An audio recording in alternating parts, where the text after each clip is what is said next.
Alors aujourd'hui, je vais commencer avec une question. Tu es dans une Smart, il pleut à torrent dans la rue, et tu vois qu'à la station de bus, il y a une vieille dame qui doit aller à l'hôpital, un de tes meilleurs copains qui t'a sauvé la vie à l'armée, et le boss d'une start-up qui va cartonner, ça fait un mois que tu le cherches pour travailler chez lui. Mais non, dans la Smart, t'as qu'une place. T'as toi et une place à côté. Qui tu prends? Vous avez compris? Je répète. T'as une voiture de place, Smart. T'as 3 personnes. Ou une vieille dame, tu dois l'emmener à l'hôpital, ou ton meilleur copain qui t'a sauvé la vie à l'armée, ou le big boss de la start-up, que ça fait un mois que tu cherches. Je change de voiture, je prends une Toyota. Celui qui t'a sauvé la vie. T'es en pleine pluie. Tu descends de la voiture, tu donnes la voiture à ton copain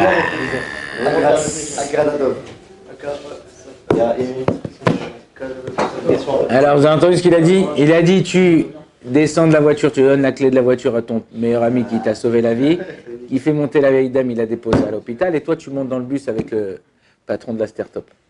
Dans la vie, on a souvent des dilemmes, on a souvent des problèmes, on est souvent confronté à certaines choses qu'on n'arrive pas à régler. On se prend la tête, mais des fois, il faut sortir de la boîte.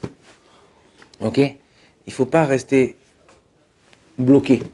Sors de la boîte, essaye de réfléchir autrement que ce que tu as l'habitude. Malheureusement, on a une façon de réfléchir et elle nous poursuit toute la vie. Et c'est pour ça que quand un juif il étudie la Torah, en vérité, il sort de la boîte. C'est pas quand tu es à la fac, quand tu es à l'école, tu as pris le bac, tu as des comment on dit, en maths, tu as des formules, tu les appliques, tac, ça marche, c'est bon. Mais des fois, il faut savoir faire un peu marcher ta jugeote, faire marcher ce que tu as à faire, mais savoir une chose plus importante que tout, qui est un patron sur terre. Ouais, tu dis tous les matins, Hachem Meler, Hachem Malach, Hachem Imloch, Leolam Vaed. Ouais, Hachem Meler, c'est que Dieu qui il règne maintenant, ouais. Hachem Malach, il a régné. Hachem Imloch, et non, c'est selon l'ordre. Si, vous venez tous de faire votre bac, vous êtes après le bac, vous avez appris le français. Il y a passé, présent, futur. Là, on dit présent, passé, futur. C'est pas l'ordre qu'on doit dire. En vérité, si je te dis, je viens te voir, je te dis, tu sais, il y a 3 ans, il y a eu la corona, tu dis, ah, Chasra, Baruch Hashem et tout. Ah, tu vois, on est là, on est en pleine forme, je tabarre chez Molad, merci à Kadosh Baruch Hu. Si je viens te dire, mais t'as pas peur que dans 1 an, il y a une autre maladie, un truc, Bezrat Hashem, Kadosh Baruch Hu, Bezrat Hashem, tout va bien se passer. Mais quand je te dis maintenant, là, t'as une galère, tu vois, là, je sais pas quoi faire, arabe, je suis en galère, vas-y. Pourquoi quand t'es maintenant? Quand je te dis, il y a longtemps, il y a eu une galère, tu dis, bon, c'est bon, Baruch Hashem, on l'a passé. Quand je te dis après, tu dis, bon, Bezrat Hashem, on va s'en... Maintenant, c'est ça. Kadosh Baruch Hu, si tu sais qu'avant, après, il est là, même maintenant, il est là, il t'accompagne, il te tient la main. Juste toi, tends-lui ta main. Sache que chaque chose qu'on fait, c'est mené par lui. Dans la paracha, vous connaissez tous avec le serpent, le bâton qui s'est transformé en serpent. Là-bas, la Torah, les Mefarshim, ils nous expliquent, la Gemara, que le serpent de Moshe s'est remis en bâton, et les bâtons des Égyptiens, les serpents des Égyptiens, ils sont remis en bâton, et seulement là, c'est pas quand on dit commandement, film que tu as vu avec Chuck Norris, ouais, c'est pas là. Là, le bâton, il a avalé 10 bâtons. C'est-à-dire que c'est un miracle dans un miracle. Mais non, pourquoi tu as besoin de me faire ça, Kadosh Baruch Hu?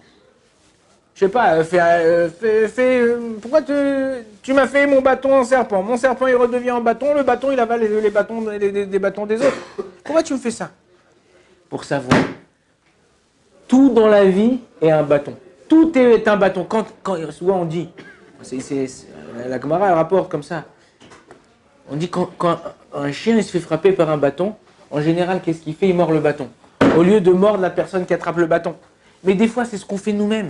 Des fois, au lieu de se retourner et comprendre pourquoi Kadosh Baruch Hu nous a envoyé cette épreuve, ouais, mais regarde, je comprends pas, et c'est lui, et c'est elle, et c'est machin. Mais sache quelque chose, que à Kadosh Baruch Hu, moi, je l'ai vu quelques fois dans ma vie, ou des fois des gens qui ont fait du mal, ou qui m'ont fait du mal, ou qui ont fait du mal à quelqu'un, ou des fois des gens qui ont fait du bien, et que ils ont galéré à Kadosh Baruch Hu tout le temps. Tu fais du bien, tu retrouves du bien. Tu fais du mal, tu retrouveras du mal.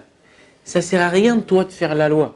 C'est-à-dire que ça sert à rien de faire ta loi. Ouais, je vais aller, je vais lui casser la figure, machin et tout. Sois patient. Ok? En Kadosh Baruch Hu, c'est lui qui t'enlève le sevel. Sevel, c'est la souffrance. Savlanout, c'est la patience. Ça vient, c'est le même shoresh, c'est la même racine. Sabal en hébreu, c'est quoi? Non, Sabal. Sabal, c'est celui qui porte un déménageur. C'est celui qui porte un porteur de choses lourdes. Tous les trois, il y a un rapport. C'est qu'en vérité, à Kadosh Baruch Hu, si toi, tu sais te débarrasser de la souffrance que les gens ils t'ont fait, que tu sais, tu t'en débarrasses, tu peux être sauvé, tu peux souffrir, mais tu peux être... Tu dis, c'est fou, je veux plus. La souffrance, c'est qui l'entretient? C'est toi. C'est toi qui entretiens. Ouais, pourquoi il m'a fait ça? Pourquoi il m'a dit ça? Comment il m'a parlé? Hein? Tu tournes la page. Shalom. Tu m'as parlé comme ça, truc. Il y a un bon Dieu sur terre. Alors, il ne faut pas dire il y a un bon Dieu sur terre. Ouais, Kadosh Baruch Hu, il va te faire, machin, ça. Kadosh Baruch Hu, il voit ce qui se passe pour chacun d'entre nous. Maintenant, lui, yes. C'est lui le bâton, c'est lui qui envoie ce bâton là pour nous frapper, pour nous relever, pour nous aider à s'attraper à lui. À nous d'ouvrir les yeux, de savoir comment on est, comment la vie elle est, sortir un peu de cette boîte là où on voit tout comme ça, non, c'est pas tout pareil. Si t'as raté ton train le matin, t'as raté ta voiture elle est tombée en panne, t'as pas pu mettre de l'essence, un truc machin, ça, c'est qu'il y a une raison. C'est pas pour rien que il se passe ces choses là. Je sais pas si vous vous rappelez, je vous ai raconté une histoire. Il y avait un type aux États-Unis, il avait pris un gmar. Il a pris un gmar. Un gmar, c'est quoi? Gmilut Rasadim. Il a emprunté de l'argent aux États-Unis, ici en Israël, partout. Il y a des gens qui ont de l'argent, ils prêtent gratuitement, sans taux d'intérêt, de l'argent à leurs amis. Moi, je vous dis, c'est une des ségoulas pour devenir riche aussi. Il y a le maaser, mais ça, quand tu prêtes de l'argent à quelqu'un, pas sans intérêt, tu es obligé d'après la Torah, dans le Siman Ayin de Rosh Mishpat, d'écrire un shtar. D'écrire un contrat, ou qui te donne un chèque de garantie, tout ça. Tu dis, bon, je te prête, mon frère, je te prête, et après, va chercher l'argent, et il est parti, le mec. Non. Il a prêté, il a donné en garantie sa carte bleue. Il a dit, je t'en supplie, tous les mois, je viens, je te donne des pièces, ne me fais pas passer la carte. Il a dit, d'accord, il n'y a pas de problème. Un soir, il rentre à minuit, sur l'autoroute, et il tombe en panne, enfin, il n'y a plus d'essence, il s'arrête à une pompe à essence pour mettre l'essence, il remplit, enfin, il va pour passer la carte. Alors, le soir aux États-Unis, tu donnes la carte avant, donc, il donne la carte, il dit non, votre carte, elle passe pas. Et quoi, ma carte, elle passe pas? Réessayez. Non, votre carte, elle passe pas. Réessayez. 3 fois, la carte, elle passe pas. Il a dit mince, qu'elle n'irait que l'autre. Il a fait passer la carte parce que c'était hier que je devais rendre le premier. Il dit, oh là là, je lui dis de pas passer la carte, allez venir. Hein. Le métadlec, celui qui met l'essence, il lui dit, calmez-vous, regardez peut-être sous vos sièges, vous savez quand vous asseyez, des fois vous avez les cigarettes, le briquet, l'argent, ça, tu t'assois sur ton siège, tu conduis, et il y a des trucs qui tombent. Ouais, tu mets ton téléphone, des fois, clac, il tombe. Il dit, regarde, des fois tu t'as fait tomber quelques dollars, quelques cents, quelques machins, regarde ce que tu as, peut-être ça va au moins remplir 1 litre, 2 litres, tu peux continuer. Il dit, ouais, bonne idée. Il trouve là-bas 5 $. Il lui dit, bon, mets-moi 4 $. 4 $, et il dit, bon, tu veux pas tu veux pas acheter, on en vend des trucs de grattage, machin, avec, il dit, 1 $. Il dit, de toute manière, t'avais pas, donc, ouais, non, mais j'ai pas la, bon, vas-y, allez, il donne. Il gratte, il gagne la somme qu'il devait au gmar. Des fois, tu crois que les galères, pourquoi? Non. Mais ouvre tes yeux, sors de la boîte, regarde plus loin. Regarde ce qu'Akadosh Baruch Hu il est en train de te faire. Des fois, il te fait des miracles par la nature, par la vie de tous les jours, et tu les vois même pas. Après, tu crois que tu dis merci?